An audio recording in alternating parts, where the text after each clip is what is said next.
Hi friends, నమస్తే. ఈరోజు వీడియోలో సేమియా పాయసం ఎలా చేసుకోవాలని సింపుల్ అండ్ ఈజీ ప్రాసెస్లో ఎలా చేసుకోవాలో చూసేద్దాం పదండి.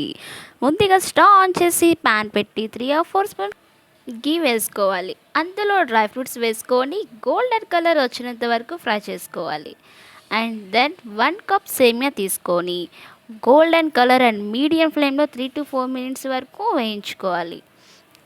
వేయించుకుని సేమియాని పక్కకు తీసుకున్న తరువాత ఎంత బౌల్తో అయితే మనం సేమియా తీసుకున్నామో అంత మిల్క్ తీసుకోవాలి. సో మనం ఇక్కడ 1 కప్ సేమియాని తీసుకున్నాం కాబట్టి ఇక్కడ మనం 2 కప్స్ మిల్క్ తీసుకోవాలి. హాఫ్ బాయిల్ వాటర్ తీసుకుంటాం. తర్వాత హాఫ్ బాయిల్ వాటర్ తీసుకున్న తర్వాత పాలు హీట్ అయిన తర్వాత సేమియా యాడ్ చేసేస్తాం. 3 or 4 minutes తర్వాత షుగర్ యాడ్ చేసి షుగర్ మెల్ట్ అయినంత వరకు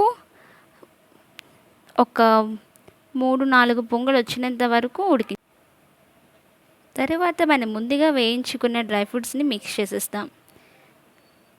మిక్స్ చేసుకొని బాగా కలుపుకోవాలి. 1 స్పూన్ ఇలాచీ పౌడర్ని యాడ్ చేసేస్తాం. ఓకే ఫ్రెండ్స్, ఈ వీడియో మీకు నచ్చినట్టయితే ప్లీజ్ లైక్, షేర్, సబ్స్క్రైబ్.